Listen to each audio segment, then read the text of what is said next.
Fortunately and unfortunately, in some instances, global oil prices determine fuel pump prices, and the nation has seen a lot of fluctuation over the past 24 months. With me I have economist Roland Brown. Tell us, what are the main contributors to the current constant declining of oil prices?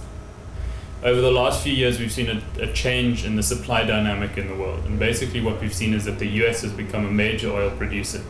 And as the US has become a bigger and bigger producer, OPEC has had less and less control over the oil price. So OPEC can no longer cut production sufficiently to ensure that the oil price falls.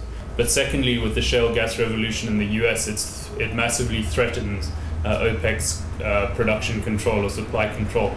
And so what we're seeing there is that OPEC is basically supporting a low price in order to make shale gas and shale oil reserves unviable, or as close to unviable as possible, and threaten that industry so that they can maintain control of oil production going forward ideally.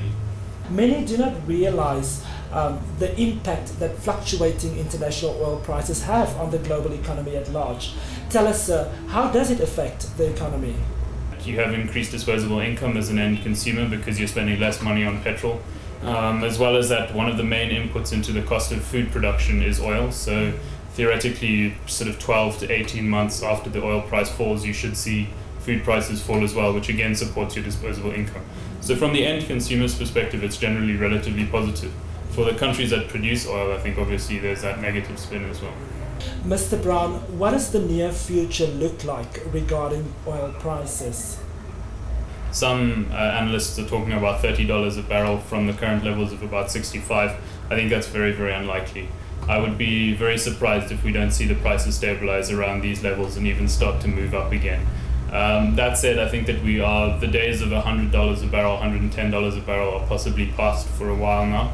And we probably should be in the sort of $70, $80 a barrel region. So we should see some longer term respite in the oil prices.